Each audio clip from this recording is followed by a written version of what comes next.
ওরে বাবা, পেটটা জানি কেমন কেমন করতেছে, একটু টয়লেটে যাই তাড়াতাড়ি করে। ওরে বাবা, এ কি, আমারও তো পেটটা কেমন কেমন করতেছে। উরি বাবারি বাবা, গিন্নি বাইরে হও একটু, আমারও চাপ পেয়েছে খুব। ওরে উড়ি উড়ি উড়ি বাবারে, পেটটা আমার গেল রে, আজ আর বের হচ্ছি না। কি পচা খাবার নিয়ে এলে আমার জন্য তুমি, পেটের নাড়ি ভুড়ি তো সব বের হয়ে যাচ্ছে গো।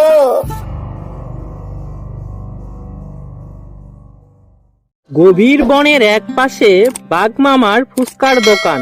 বনের সব পশু পাখিরা বাঘ মামার ফুচকার দোকানে ফুচকা কিনে খায়। দাম খুব কম হওয়ায় বাঘ মামার ফুচকার দোকানে কাস্টমারের কোনো অভাব হয় না।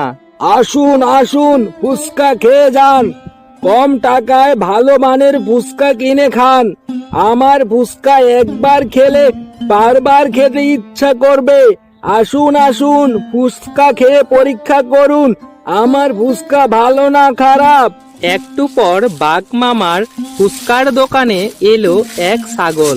মে মে, বাঘ মামা, তোমার দোকানে নাকি মজার মজার ফুচকা পাওয়া যায়? হ্যাঁ হ্যাঁ হ্যাঁ, তা তো যায়, কিন্তু তোমাকে তো চিনলাম না বাবু। তা বাসা কোথায় তোমার? মে, আমি পাশের গ্রাম থেকে আসলাম তোমার ফুচকার সুনাম শুনে। তা আমাকে এক প্লেট ফুচকা দাও তো বাঘ মামা, একটু টেস্ট করে দেখি। হ্যাঁ হ্যাঁ নিশ্চয়, তুমি টেবিলে গিয়ে বসো, আমি তোমার জন্য ফুচকা বানাই, তারপর তোমাকে দিচ্ছি। এরপর বাঘ মন দিয়ে ফুচকা তৈরি করতে লাগলো। তৈরি করা শেষ হলে সে ফুচকাগুলো ছাগলের টেবিলে দিয়ে আসলো।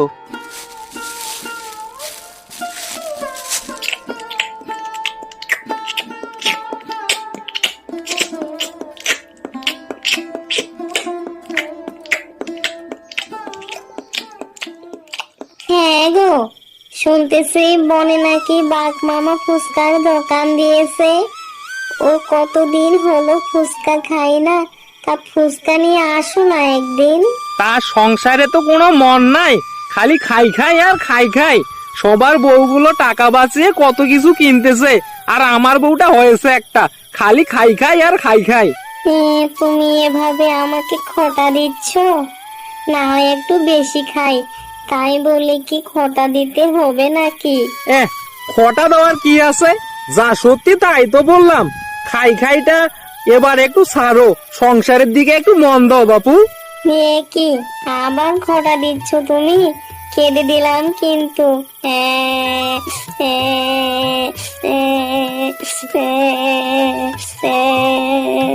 আরে এ কি, এ তো দেখি সত্যি সত্যি কান্না শুরু করে দিল।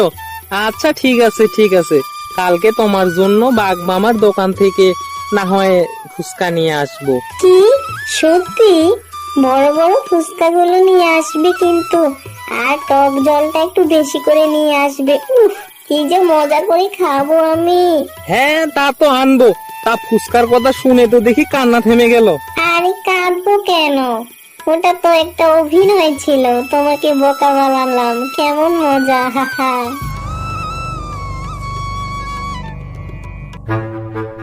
আরে আরে, দূরে বাঘ মামার ফুচকার দোকানটা দেখা যাচ্ছে না। বউ তো বলেছিল ফুচকা কিনতে, কিন্তু আমি তো ফুচকা কিনবো না। 2 বছর থেকে চুরি করতেছি কি আর এমনি এমনি? কি হে বাঘ মামা, খুব তো জমিয়ে ব্যবসা করতেছো। তা ভাগ্নে, তোমাদের দোয়ায় ব্যবসা আমার ভালোই চলতেছে, প্রতিদিন অনেক বেচা কিনা হয় এখন। তা এই বনে তো শুনতেছি চোরের অনেক উপদ্রব। তা রাতের বেলায় তোমার ফুচকাগুলো তুমি কোথায় রাখো? কোথায়? আমি তো এমন কথা কখনো শুনিনি। তাছাড়া আমার দোকান থেকে তো কখনো কোনো কিছু চুরিও যায়নি। ও আচ্ছা আচ্ছা আচ্ছা, আমি তাহলে মনে হয় ভুল শুনেছি। তা ঠিক আছে, এখন তাহলে যাই, রাতে আবার আসবো। তা রাতে কেন আসবা তুমি? রাত 8টার মধ্যেই তো আমি ঘুমিয়ে পড়ি, তখন তো আর দোকান আমি খোলা রাখি না বাপু। আরে আরে, সে কিছু না সে কিছু না বাঘ মামা, ওসব আপনি বুঝবেন না, আপনার মোটা মাথায় ওসব ঢুকবে না। ঠিক আছে, আমি তাহলে যাই এখন। আরে আরে, একটু চালাক না হলে কি এই দুনিয়ায় চলা যায়? আজ রাতেই বাঘ মামার দোকান থেকে ফুচকা চুরি করব। সব তথ্য তো বাঘ মামার কাছ থেকেই নিয়ে নিলাম।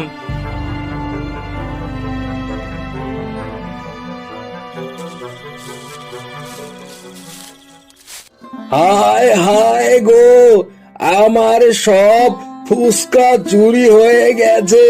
কে যে নিয়ে গেছে, কে যে আমার সর্বনাশ করেছে গো।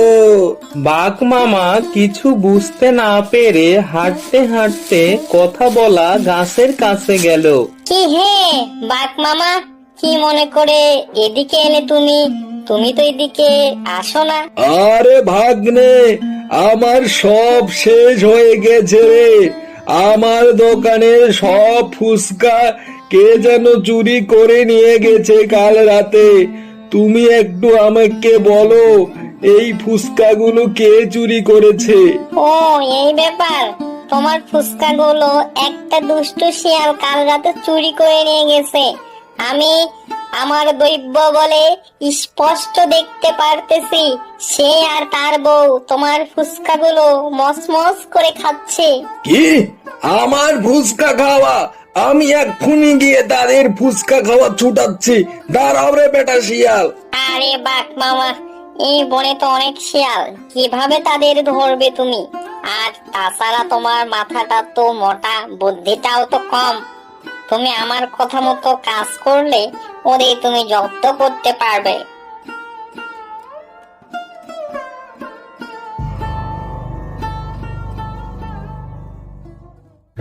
আরে আরে, আজ তো দেখি বাঘ মামা ঘুমিয়ে পড়েছে। তাড়াতাড়ি যাই, ফুচকা গুলো নিয়ে তাড়াতাড়ি এখান থেকে সরে পড়ি। ওরে বাবা, আজকের ফুচকা গুলো তো আরো বড় বড় আর রসালো। খাই, পেটটা একটু পূজা করি।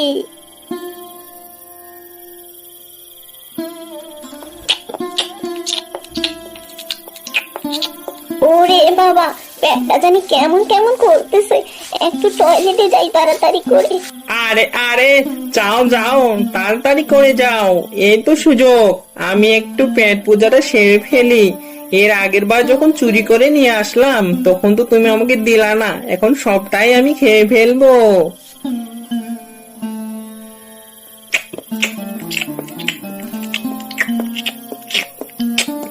ওরে বাবা, এ কি? আমারও তো পেটটা কেমন কেমন করতেছে।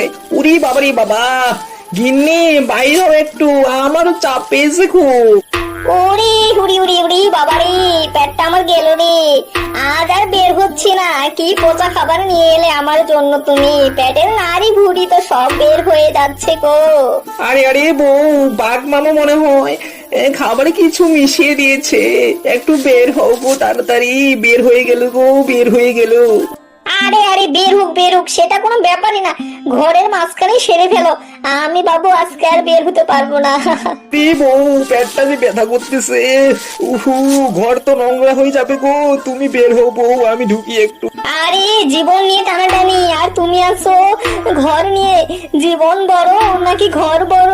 আরে আরে বউ রে, আমার পেটটা ছিঁড়ে গেল রে। নারী ভুড়ি গুলো সব বের হয়ে যাচ্ছে রে। আমি তাহলে এখানে সেরে ফেললাম রে বউ। আহা, শান্তি।